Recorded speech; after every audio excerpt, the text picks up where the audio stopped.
ಸಜೀವ ನಮಗೆ ವಿಶೇಷ ನಾನು ಎಷ್ಟು ಮದುವೆ ಹೋಗ್ತೇನೆ ಇವತ್ತಿನ ಮದುವೆ ವಿಶೇಷ ಮದುವೆ ಮನೆಯಲ್ಲಿ ಯಾರ ಮುಖದಲ್ಲಿ ನೋಡಿದ್ರು ಒಂದೇ ಸಂತೋಷ, ಒಂದೇ ಬಾಡಿ ಆ್ಯಕ್ಟಿವಿಟಿ, ಎಲ್ಲ ಖುಷಿಯಾಗಿ ಓಡಾಡ್ತಾರೆ. ಎಲ್ಲ ಮದುವೆಯಲ್ಲಿ ಹಾಕಿರಲ್ಲ ಅಲ್ವಾ? ಈ ಮದುವೆಯಲ್ಲಿ ಯಾಕಾಗಿತ್ತು ಅಂದರೆ that is the reflection of the character.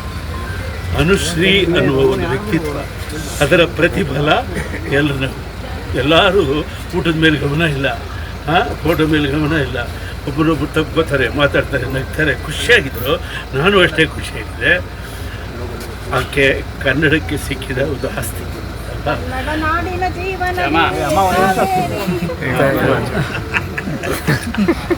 Anushree ಅಂದರೆ ಅವಳು ಸಿಂಗಲ್ ಹೆಣ್ಣಲ್ಲ, ಡಬಲ್ ಹೆಣ್ಣು.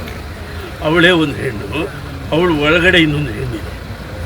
ಅದಕ್ಕೆ ಅವಳ ಮಾತಿನಲ್ಲಿ ಆ ಕರುಳಿನ ಮಿಡಿತ, ಬಡವ್ರು ಕಂಡ್ರೆ ಅಯ್ಯೋ ಅನ್ನೋದು, ಅಸಹಾಯಕರು ಕಂಡ್ರೆ ಸಹಾಯ ಮಾಡೋದು, ಅದೆಲ್ಲ ಬರಬೇಕಂದ್ರೆ ಬ್ಯಾಂಕರ್ಗೆ ಒಳಗಡೆ ಒಂದು ಹೆಣ್ಣಿರಬೇಕು. ಸೊ ಡಬ್ಬಲ್ ಹೆಣ್ಣು ಯಾರು? ಅನುಶ್ರೀ. ಓಕೆ,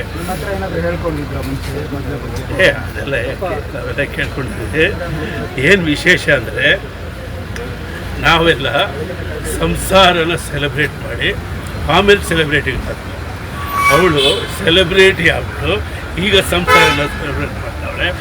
ಅವಳು ಒಳ್ಳೆಯದಾಗುತ್ತೆ. ಅವಳು ಜಾಣೆ ಇರ್ತಾರೆ. ಅವಳು ಇದ್ದಷ್ಟು ದಿವಸನೂ ಎಲ್ಲ ಕಡೆ ಸಂತೋಷ, ಪ್ರೀತಿ, ಸ್ನೇಹ ಇತ್ತು. ಇವತ್ತು ಅದೇ ಇತ್ತು. ನಾನು ಯಾವ ಮದುವೆಗೆ ಹೋದ್ರು ಊಟಕ್ಕೆ ಹೋಗಲ್ಲ, ಮುಹೂರ್ತ ವಿಶ್ ಮಾಡೋದು ಓಡೋದು. ಇವತ್ತಿನ ವಿಶ್ ಮಾಡಿ ಡೈನಿಂಗ್ ಹಾಲ್ಗೆ ಹೋಗಿ ಅಲ್ಲಿಂದ ಬಡಿಸಿಲ್ಲ, ಕಾದು ಕೇಳಿ ಊಟ ಹಾಕ್ಸ್ಕೊಂಡು ತಿನ್ಬೋದು. ಯಾಕೆ ಹೇಳಿ, ಇದು ನಮ್ಮ ಮಕ್ಕಳು.